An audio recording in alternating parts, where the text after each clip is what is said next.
Bem-vindos a mais uma história do nosso extraordinário, magnífico, inigualável podcast Crime. Aqui quem vos fala é Detley.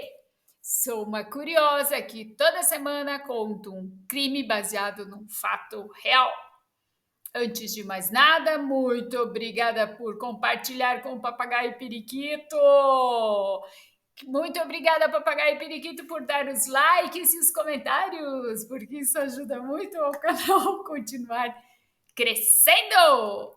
No último podcast, falamos sobre o estudo de Tuskegee. Foi um experimento humano chocante.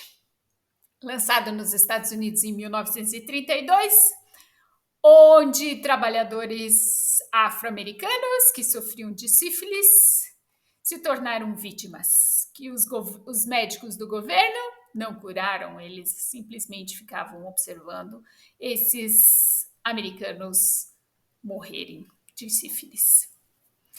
O podcast intitulado Diga ao tribunal que eu amo minha esposa. Amor proibido. Em 1958, Mildred e Richard Loving causaram comoção no estado americano de Virgínia. O casal havia se separado apesar de ela ser negra e ele branco.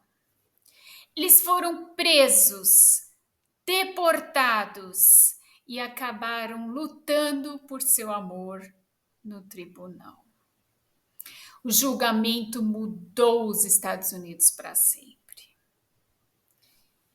É ao meio da noite, quando três homens de uniforme, aparecem de repente no quarto. Os feixes das tochas piscam sobre a cama. Lençóis, travesseiros e dois corpos cobertos que se agarravam um ao outro com medo. A luz capta os rostos perturbados. Levante-se! Gritam um dos homens em frente à cama. Você está preso! As duas pessoas que foram arrancadas do seu sono de forma tão brutal naquela noite são Mildred e Richard Loving, do estado americano de Virgínia. O jovem casal havia se casado apenas algumas semanas antes. Como marido e mulher, eles compartilham um teto e uma cama. Mas seu amor é proibido e o seu casamento é um crime. Por quê? Mildred é afro-americana e Richard é branco.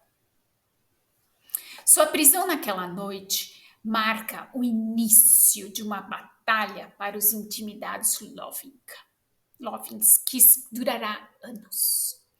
Contra o preconceito, contra o seu estado natal, contra as leis racistas. Mas também é uma luta por amor que muda os Estados Unidos para sempre. A história dos Lovings é uma história de amor desde o início. São filhos de vizinhos. Eles cresceram no Central Point, um pequeno vilarejo a 140 quilômetros ao sul de Washington, D.C.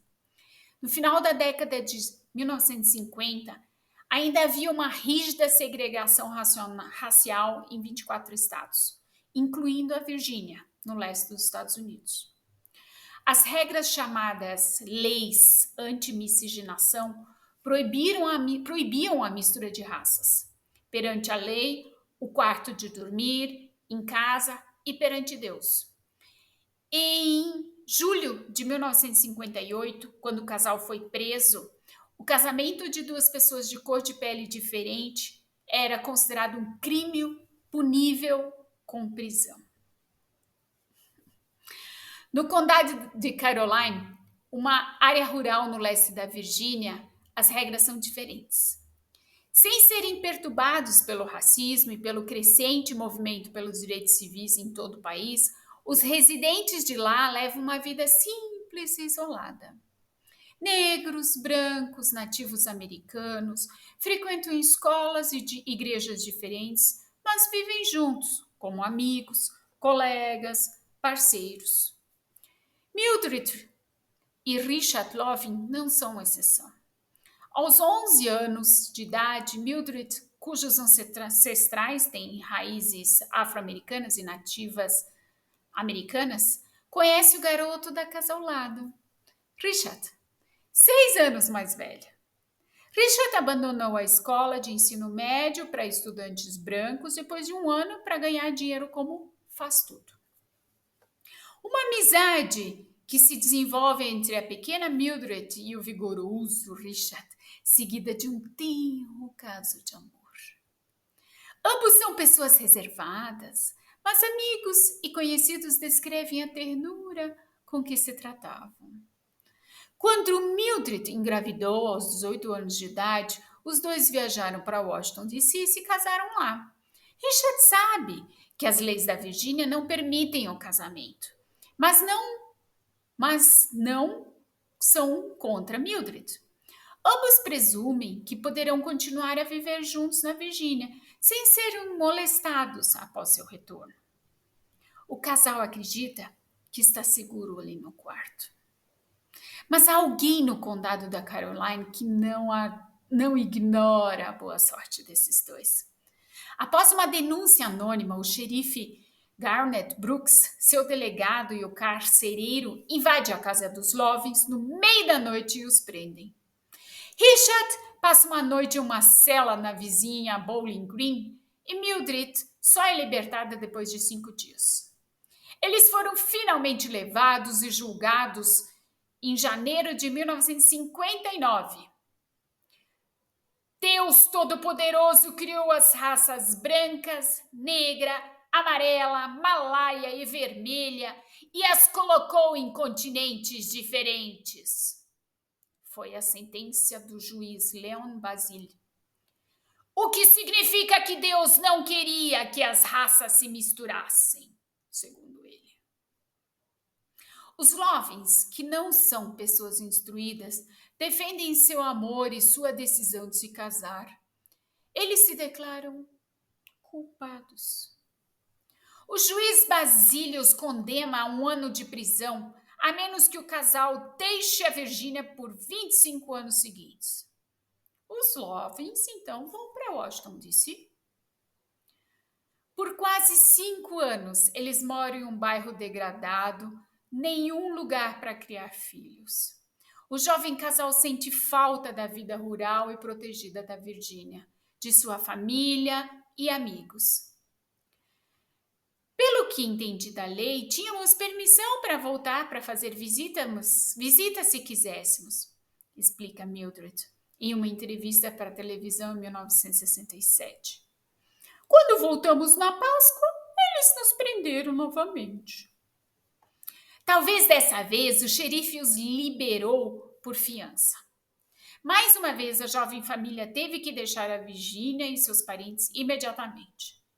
Quando um dos seus 3 filhos foi atropelado por um carro em Washington, D.C., em 1963, Mildred não aguentou mais.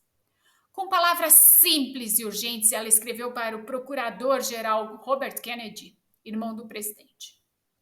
Ela escreve: temos 3 filhos e não podemos pagar um advogado.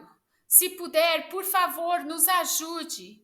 Esperamos ter notícia sua muito em breve. Atenciosamente, Sr. e Sra. Richard Loving. Kennedy não pôde ajudar o casal. Ele os aconselha a entrar em contato com a American Civil Liberties Union, uma organização de direitos civis que faz campanha pelos direitos dos afro-americanos, entre outros. 2 jovens advogados, Phil Kirschkopf e Bernard Cohen, reconhecem o desespero nas falas de Mildred. Eles sentem que a luta do casal pode se tornar outro marco na história dos direitos civis americanos. Kirschkopf e Cohen decidem ajudar os Lovings, sem pagamento. Eles eram um casal muito simples, muito despretensioso, relembra Bernard Cohen em um documentário da BBC de 2007. Sobre o seu encontro com os Lovings. Absolutamente não eram pessoas com uma chama de direitos civis ardendo dentro deles. Os advogados ficaram impressionados com outra coisa. Segundo os advogados, os dois estavam em perfeita harmonia um com o outro. Dava para sentir a conexão especial entre eles. Os advogados contestaram a sentença por 4 anos, sem conseguir superar repetidamente o racismo que está firmemente enraizado nos tribunais dos Estados do Sul. O casal não desistiu e recorreu de todos os casos indeferidos. Repetidas vezes, eles lutam contra um sistema que foi estabelecido ao longo de séculos, contra o preconceito e a discriminação. Seu principal argumento? As leis contra a miscigenação são baseadas nas leis da escravidão, que já haviam sido abolidas em 1865. Em 1967, o caso Loving, da Virgínia, chega à Suprema Corte dos Estados Unidos. Richard e Mildred, ambos tímidos, decidem não participar do julgamento. Segundo eles, diga apenas ao tribunal que amo minha esposa, disse Richard Loving a seus advogados. Em 12 de junho do mesmo ano, os juízes da Suprema Corte anunciam: Richard e Mildred Loving têm o direito de acordar um ao lado do outro pela manhã e dormir juntos à noite, seguros de que nenhum xerife baterá na sua porta ou invadirá a sua propriedade e apontará uma tocha em seus rostos. Mildred e Richard Loving lutaram pelo seu amor durante 9 anos e venceram. Mas eles conseguiram muito mais. A partir de agora, os casais mistos em todos os estados dos Estados Unidos podem viver juntos sem serem molestados e com direitos iguais perante a lei. A decisão da Suprema Corte declarou ilegais todas as leis que restringiam a parceria e o casamento entre pessoas de cor de pele diferente. Após a sentença, os Lovings retornaram ao seu vilarejo natal na Central Point, em Virgínia, onde vivem isolados com seus 3 filhos. Em 1975, 8 anos após o julgamento, um trágico acidente de carro separou os Lovings para sempre. Richard Loving morreu, deixando viúva sua esposa de apenas 35 anos. Foi somente em 2008 que Mildred Loving também morreu. Ela nunca se casou novamente.